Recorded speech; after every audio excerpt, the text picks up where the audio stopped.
Hello everybody, it's BBKDRAGOON here, and you know what? If you're like me, you're probably tired of all the critical talk. I am. I'm worn out, guys. I'm so worn out. The last like 2 straight weeks has been nothing but let's criticize X game, Y game, and it's not what I got into YouTube for originally. Like I wanted to do an old school Comic-Con kind of commentary. I'm playing some Warframe live. Just got my Valkyr frame, which we're using right here. You can go full on kitty rage mode and use your claws and attack like a yelling cat. It's pretty cool. This game, dude, I'm telling you guys, if you have not picked up or tried Warframe just yet, any of you Destiny players, dude, who are just bumming, and that's really the criticism I was talking about, like that I'm tired of talking about, is like any of you who are bumming on D2, cut your losses, guys. There's no such thing as having to be completely loyal to a single game. This is free. This is something that will definitely fill your time quite nicely. It won't fit everybody, but for me, this has been cool.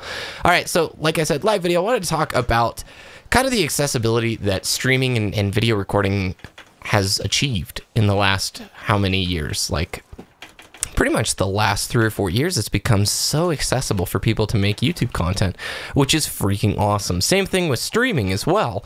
It has become ultra like accessible now for people to stream.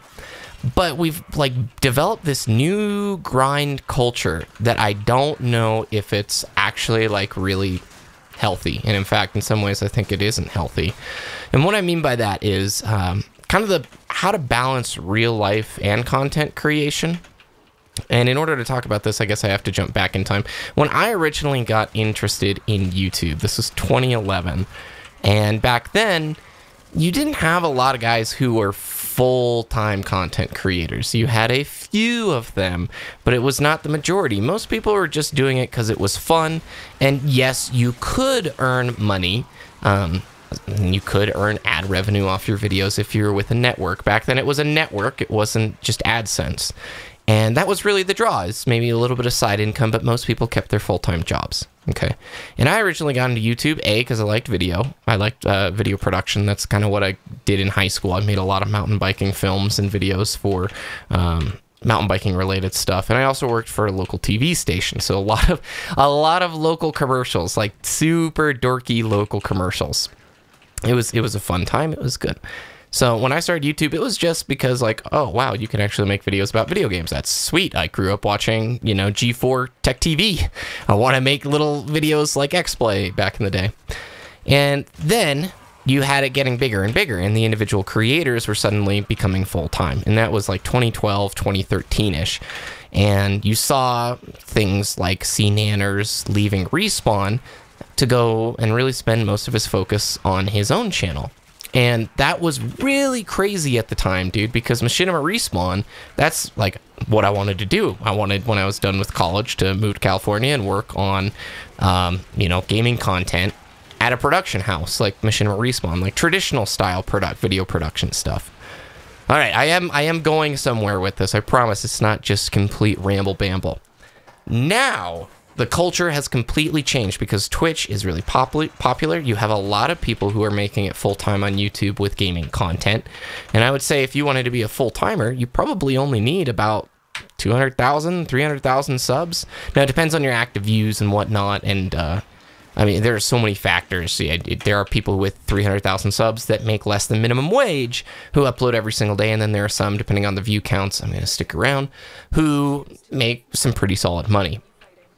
But when Twitch came into the picture, when streaming came into the picture and really exploded, I would say 2014 onward, that changed the dynamic because streaming, your actual, like the broadcast time matters a lot. With YouTube, you know, you playing a lot, but building your video, that kind of a thing. When the video's out, the video works for you. You don't have to be online at the time the video's out for you to accrue views and to see uptick and stuff. Oops, I totally failed there. But with Twitch, you do. Twitch, you take a vacation, you lose subs. Twitch, you take a break, you lose subs, you lose ad revenue, you lose precious time that you need for broadcasting it. Twitch doesn't work for you when you're not online, period. It's just one of those things that you gotta be online and working. And it's created this new era of grinding where you see even some of the top broadcasters on the Twitch platform, you know, bragging about how they work 6 days a week, 12 hours a day, how they don't take vacations, and they all ended off with the, you know, hashtag grinding it. And I'm all for a solid work ethic. Okay, I'm not trying to criticize that at all. I think people who have a goal and work hard to achieve it, that is something that's super admirable and should be praised to a certain extent. However, man, it definitely sets this crazy precedent for new people trying to get into the scene.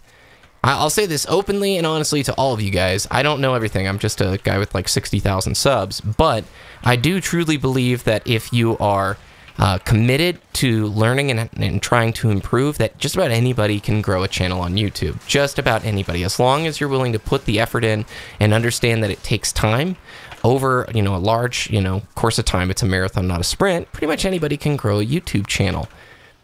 But with Twitch, I really feel for new broadcasters who don't have an audience. I really do. The people who are trying to just solely make it on Twitch alone, I don't know how you do it without a YouTube audience. I really don't. Like, if you were just to start scratch and just start streaming and trying to make it, and by make it, I mean, you know, either have it be something that operates somewhat like a part-time job or even trying to make it full-time. I don't have a clue how you do that organically now with how saturated Twitch has become.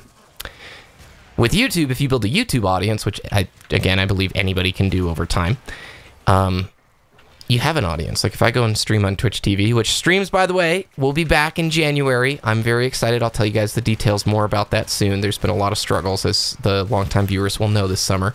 But come January, the streams start again. You know, if I go and stream, I can tweet about it. I've got enough followers there that, you know, we can get 15, 20, sometimes 30 people into the stream, and I rarely ever stream. But if you're like a brand new broadcaster, man, especially these people who are like starting out in the Overwatch category or League or whatever, like these really saturated categories, there are some that will make it, but for the majority of them, it's never going to happen just streaming on Twitch alone. And then you pair that with this new culture that glorifies crazy time spent, you know, 12-hour days, 6 days a week, 7 days a week of people streaming. And you suddenly have to ask yourself, or at least I'm asking myself this, is this a healthy culture we're fostering? Is this a healthy thing? Again, I have nothing against people being go-getters, chasing their goals, going after things that they really want to work hard towards. But is it healthy for a human being to work that much, to not be able to take vacations off, to not be able to, you know, spend time with loved ones on the holidays because, okay, it's 4 o'clock, I gotta go stream now until 2 a.m. And people who go full-time before they should. There's plenty of people who, you know, get their affiliate status or get partnered. This I've seen a lot with YouTube, where people go full-time way, way too soon. There are some people who really understand what they're doing and they know how to monetize and be smart about it. And then there's the folks who are like, they see this popularity uptick happen after maybe, let's say, a certain game launch or whatever. And they're like, all right, let's go full time, not taking into account the slower months. And this is all very like meta YouTube-y stuff, but maybe some of you are interested in it. I myself, if you guys are new to the channel, I'm not full-time, part-time, this is just a hobby. I have a full-time 8 to 5 Monday through Friday job. But this is even something I have to ask myself, am I doing a good job keeping my real life balanced with content creation and work? Right now, my real life job is complete focus, right? That's where I dedicate 90%, I would say, of my effort, time, and energy. And if anything, the time I put into the 3 or 4 videos I put out each week, I'm always like wondering, should I put more time in? Should I try and bump the upload schedule up? Should I try and do more? It's just this weird question. It's a very first world kind of problem to ask yourself this, but Destiny 2 was easily the most stressful game launch I've ever had, like, on the channel. And it's purely because the summer leading up to Destiny 2 was the slowest time ever on my channel. I say that, you know, I've had slower, it was the slowest time in a few years on the channel. And in general, it's because Destiny was not very hype over the summer, and that's the backbone of a lot of my content. Titanfall 2 was super fun to make, but there just wasn't a lot of growth. And when games come out, you see the trending stuff on YouTube go through the roof. Destiny was not trending super hot on YouTube over the summer, so everybody in the Destiny scene sub growth was a lot slower.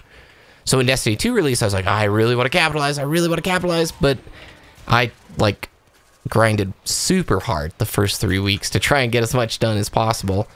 And I look back with a little bit of regret on it. Some funny stories, like some of you know my internet situation is whack right now where I can only really play online games. Oh nice, these guys want to stick around, that's cool. I can only really play online games if I commute to another location, the place that I rent from.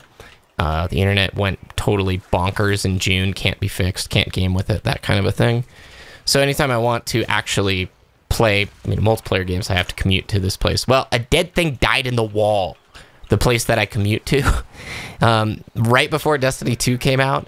And dude, every weekend it smelled so bad. I'm sorry if that's super gross, but it was like totally decomposing in the in the wall. And it smelled super, super bad. And I'm staying at this place like late at night trying to get footage for Destiny.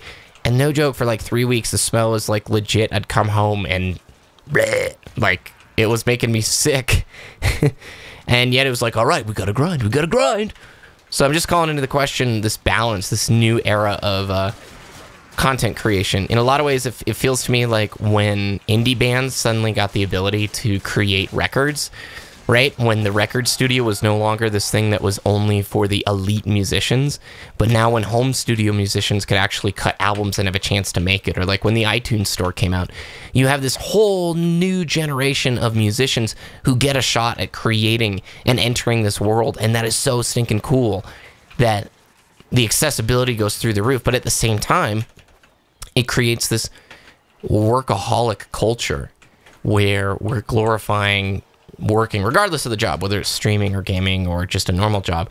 We shouldn't really, I think, glorify working 24/7. Obviously, a good work ethic, a healthy balance is solid, something we should value, but I don't want to see it overdone, especially to the new creators, especially to the young bucks who are getting in this. Let me know what you guys think about this. I'd love to hear your thoughts and feedback, especially from those of you who are content creators who do stream or are thinking about streaming, or those of you who make YouTube videos. Shout out in the comments. I will definitely try and respond to those. Might talk about them in a future video. Just sort of this new grind culture that we're creating. So thank you very much for watching. I would keep going on this ramble, but we still have a few more waves. So thanks, and also check out Warframe. Totally worth it. Very fun game. Have a good day, and I will see you guys next time.